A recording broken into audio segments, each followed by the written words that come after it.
তোমাদেরকে এখন মানুষের জিহ্বা এবং দাঁত সম্পর্কে ধারণা দেওয়ার চেষ্টা করব। তো কার জিহ্বা কেমন এবং কিভাবে কতটুকু কাজ করতেছে, কোন স্বাদ দিতে পারছে কি না পারছে সেটা একটু জাজ করবা, এবং কার দাঁত কয়টা কম বেশি আছে সেটা একটু মেলানোর চেষ্টা করবা। তো আমরা একটু জিহ্বা দেখি। এটা হচ্ছে জিহ্বা। এখন কথা হচ্ছে এই জিহ্বা, এই যে এরকম মনে করো এত বড় একটা জিহ্বা, ঠিক আছে। আচ্ছা, আমরা শুধুমাত্র তার ফাংশনটা দেখার জন্য মূলত এত বড় করে রাখছি। আমাদের জিহ্বা কিন্তু এত বড় গরুর মতো না। আচ্ছা দেখো, তো এই জিহ্বার যে স্বাদের ব্যাপারটা আছে তার আগে আমি বলি, এই যে জিহ্বার উপরে দেখো ছোট ছোট ছোট ছোট ছোট ছোট এরকম dot dot dot dot dot এরকম অনেকগুলো আছে, ঠিক আছে। এইগুলোকে বলা হয় টেস্ট বাড, ঠিক আছে। যার এইগুলো নাই সে কিন্তু কি করতে পারে না, টেস্ট নিতে পারে না। কারো যদি এইগুলোই ঝামেলা থাকে তার মানে সে ভালো করে কি মুখ ধোয় না আর কি। হ্যাঁ, মুখ না ধুলে কিন্তু এগুলো নষ্ট হয়ে যায়। সো তোমরা ব্রাশ করবা, মুখ ধোয়া বারবার, যাতে টেস্ট বাড গুলো কি ঠিক থাকে। হ্যাঁ, এগুলো হচ্ছে টেস্ট বাড থাকে প্রায় 10,000। মাথায় রাখবা, প্রায় কতটুকু টেস্ট বাড থাকে? 10,000 টেস্ট বাড থাকে, বা স্বাদ কুড়ি বলা হয়। এটার আরেক নাম আছে স্বাদ কুড়ি। এই স্বাদ কুড়ি নষ্ট হয়ে গেলে তুমি ভাই স্বাদ পাবা কেমনে? স্বাদ পাবা না। আচ্ছা দেখো, এখন এইগুলো ধ্বংস হয়ে গেলে আবার অটোমেটিক্যালি কিন্তু এগুলো তৈরি হয়, বাট স্থায়ীভাবে ধ্বংস হয়ে গেলে সে আর স্বাদ পায় না। এখন দেখো, এই যে জিহ্বার স্বাদ আমরা দেখব কিভাবে, কোন অংশ থেকে কতটুকু পরিমাণ কেমন স্বাদ আমরা গ্রহণ করি। এটা মাথায় রাখতে গেলে মাথায় রাখবা হচ্ছে মিল অতি। কি মাথায় রাখবা? মিল ও তি। আচ্ছা, এখন মিল অতি কিভাবে বোঝায়? এই ময় রশ্মিতে বোঝায় মিষ্টি। কি বোঝায়? মিষ্টি। তারপরে এখান থেকে এটা বোঝা যাচ্ছে লবণাক্ত। এই তো গোর বুঝতে পারবা, দেখো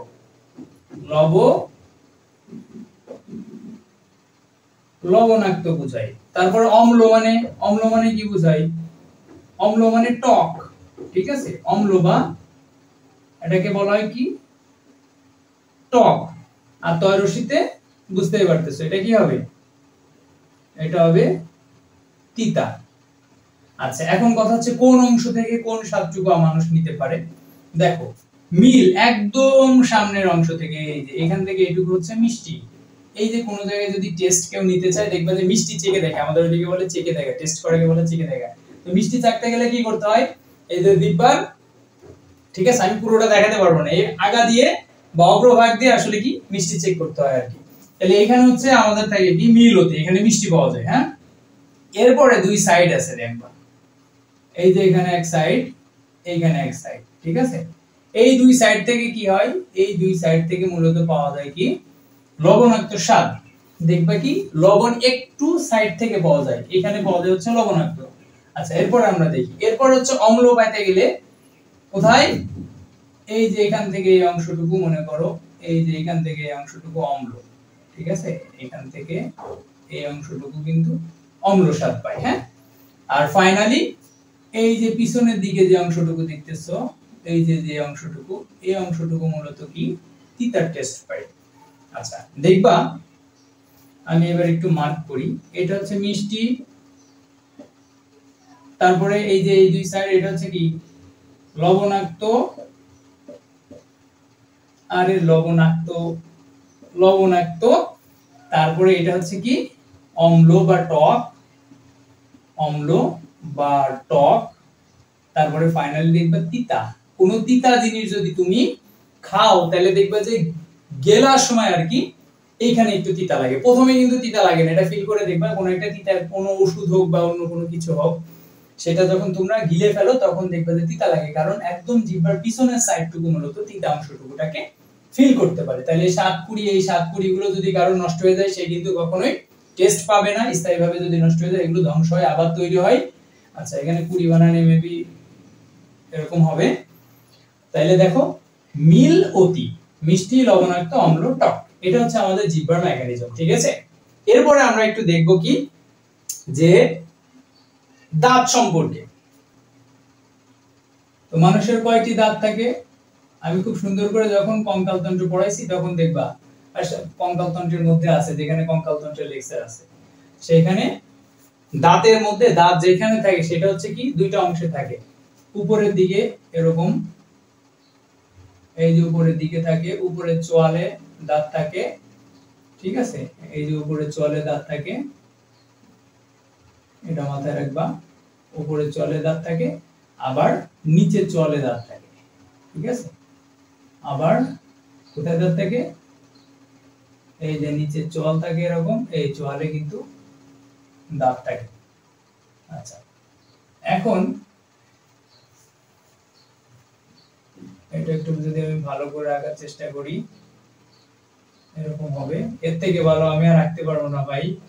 দেখো, এটা হচ্ছে উপরের যে চোয়াল সেটাকে বলা হয় ম্যাক্সিলা, ঠিক আছে, আমরা জানি যে উপরের যে চোয়াল, এই যে উপরের যে চোয়ালটা আছে, এই যে এই চোয়ালটার নাম হচ্ছে কি, এই চোয়ালটার নাম হচ্ছে কি ম্যাক্সিলা, ঠিক আছে, এই চোয়ালটার নাম ম্যাক্সিলা। আর নিচে যেটা থাকে এটার নাম কি, এটার নাম ম্যান্ডিবল, নিচের চোয়াল, ম্যান্ডিবল মানে নিচের চোয়াল। এই যে শুধুমাত্র এই যে এটা নড়ানো যায়, একটা মাত্র অস্থি নড়ানো যায় মাথার, সেটা হচ্ছে ম্যান্ডিবল। এখন এইখানে দাঁত থাকে কতটি, আমরা ইন জেনারেলি জানি প্রাপ্তবয়স্ক মানুষের দাঁত থাকে 32টা, কিন্তু সবার 32টা থাকে না। আগে আমরা 32টা দেখব, তারপরে হচ্ছে বাচ্চাদের বা জন্ম নেওয়ার পর, জন্ম নেওয়ার পরেই তো আসলে দাঁত ওঠে না, এই একটু শিশু অবস্থায় 8-10 বছরে আসলে কতটুকু দাঁত থাকে সেটা আমরা দেখবো আর কি। যারা কেউ কিন্তু দাঁত দিয়ে জন্ম নেয় না, এক্সেপশন থাকতে পারে। তো আমরা 32টা দাঁত আসলে গুনবো, এই যে দাঁত কয়টি, 32টি, এটা গুনবো।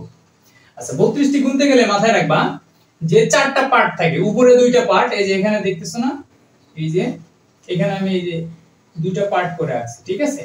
সো এই যে এই 2টা পার্টের এইখানে তাহলে কয়টা থাকবে, এখানে থাকবে 8টা, 1 2 3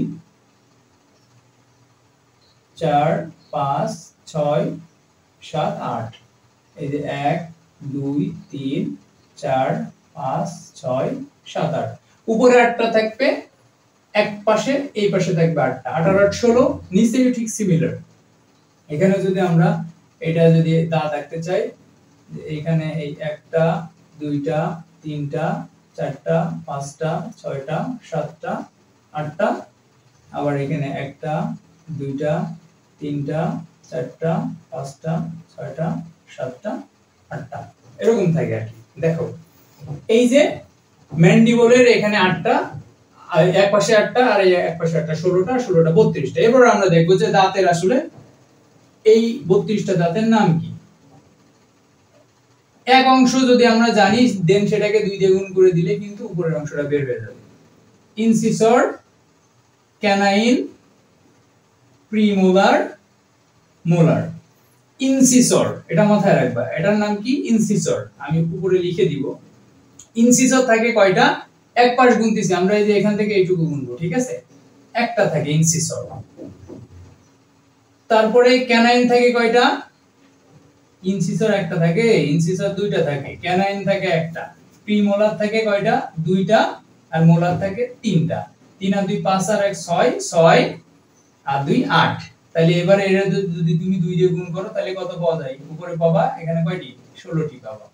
তাহলে দেখো, ইনসিসর, ক্যানাইন, প্রিমোলার, মোলার, এক পাশ হয়ে গেল, তাকে আমরা কি 2 দিয়ে গুণ করছি, উপরে 2 পাশ হয়ে গেল 16টি। ঠিক সিমিলারলি নিচের দিকে কয়টা থাকবে, নিচেও একই রকম থাকে, ইনসিসর, ক্যানাইন, প্রিমোলার 2টা, মোলার 3টা, টোটাল একে 2 দিয়ে গুণ করে দেখো, এই যে এখান থেকে এইটুকু, এখান থেকে এইটুকু থাকবে না 8, এখান থেকে এইটুকু থাকবে না 8, ঠিক আছে, এই যে 8, এর যদি 2 দিয়ে গুণ করে দাও তাহলে কতটি পাবা, 16টি পাবা।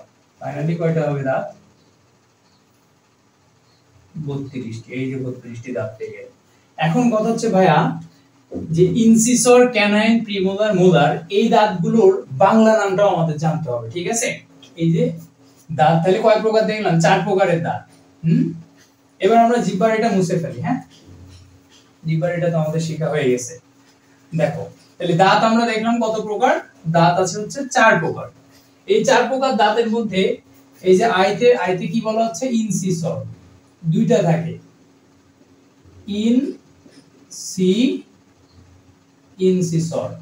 ইনসিসর বা কর্তন দাঁত, এটার নাম হচ্ছে কি কর্তন।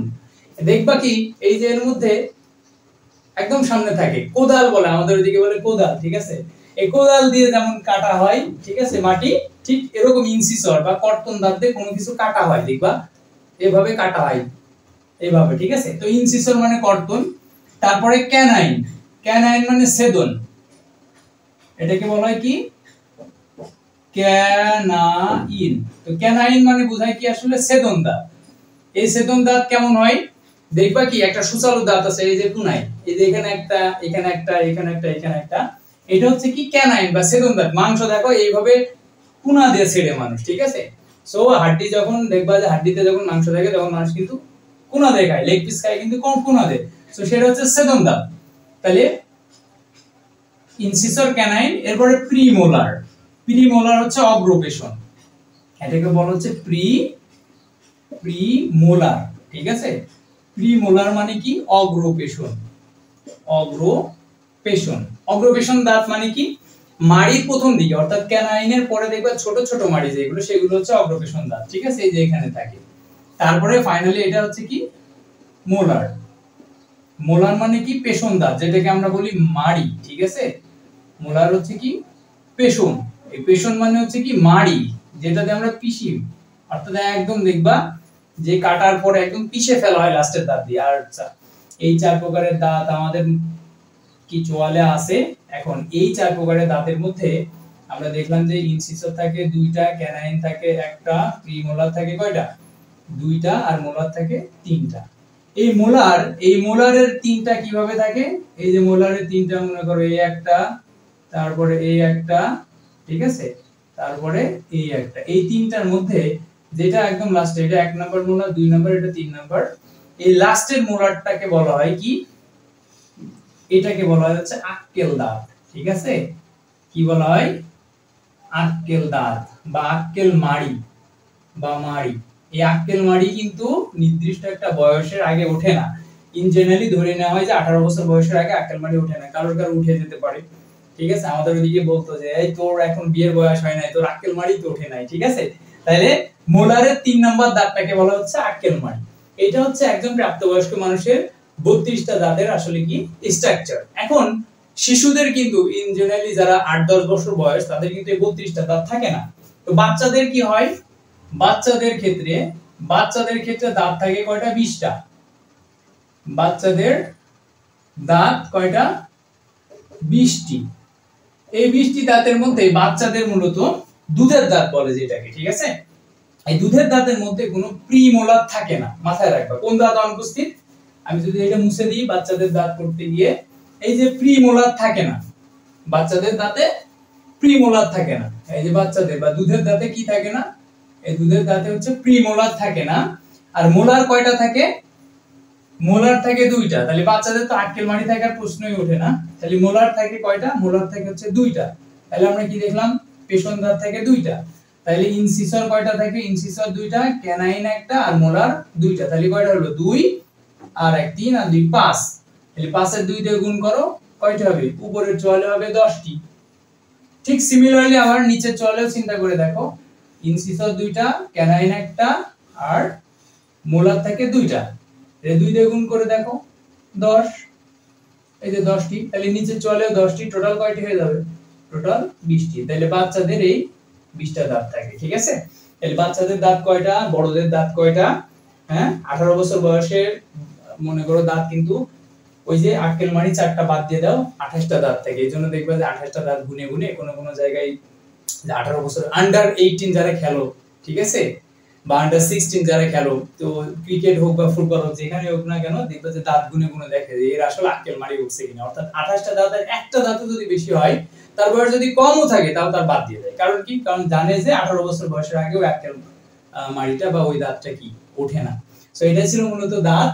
তাহলে দাঁত আর জিহ্বা সম্পর্কে আমরা একটু ধারণা পেয়ে গেলাম, ঠিক আছে? মাথায় রাখবা কার কোন দাঁত আছে কি না আছে, আর জিহ্বায় কার টেস্ট কোন জায়গায় কেউ ঠিক মতো পাচ্ছ কিনা, এটা একটু খেয়াল করবা, ঠিক আছে? কম বেশি হলে ডাক্তারের কাছে দেখাবো, হ্যাঁ? তো ঠিক আছে, এটা ছিল দাঁত আর জিহ্বা সম্পর্কে কথাবার্তা।